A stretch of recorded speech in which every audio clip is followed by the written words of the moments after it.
Hey guys, welcome back. Gonna do another video on the Timbrens. I did one just not too long ago on the front because I carry a motorcycle and there's quite a bit of sag.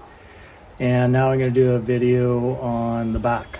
And fortunately I got a pair on Marketplace, so they're almost brand new. They're for the F350 Super Duty and they're 7 inches. These ones here, see they're about 7 inches top to bottom. And the old ones, it's only 4 bolts, number 15 are nuts to take off, super easy.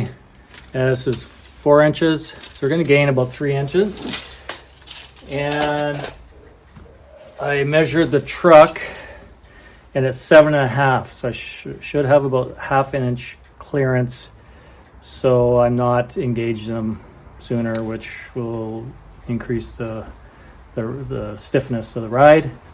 The reason I'm doing it is for the camper, which there's the camper there. I don't really want to add airbags, and basically I'm adding these Timbrens for the body roll back and forth. And one thing that I'm doing, which I haven't seen anyone else do, I just remove the camera, is I have these Stableloads. Let me flip the camera around. Okay, you can see these are the Stableloads by Torque Lift. They engage the overload spring sooner, which helps with the squat, and they work really well. So there you can see it bolts on there. See the phone number anyway, Torque Lift. So where these are going, I'm going to use a jack to raise it up because of the bolts.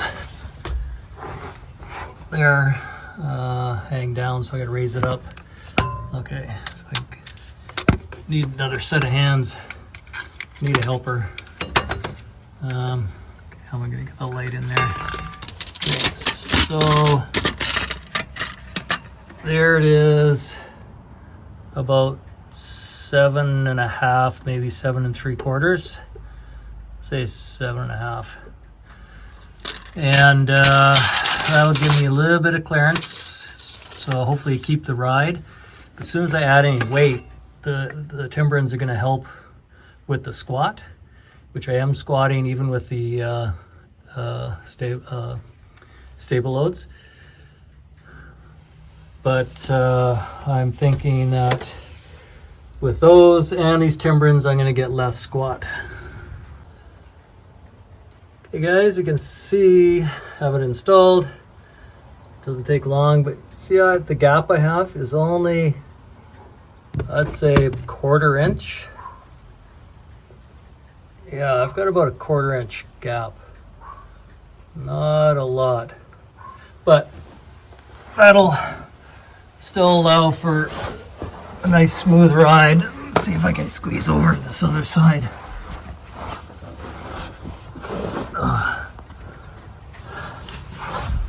Looks like I have a little bit more on this side. I'd say about ½ inch. So I don't know why I got a little more on one side and less on the other. But I did notice my shock is wet. I don't know if you can see my shock, a little wet.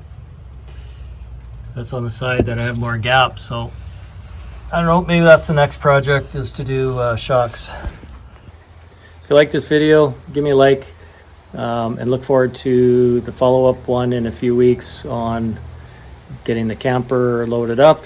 And again, I'll take some measurements and give you as much info as I can in case you're interested in doing something similar. Anyway, again, thanks for watching, and we'll see you on the next one.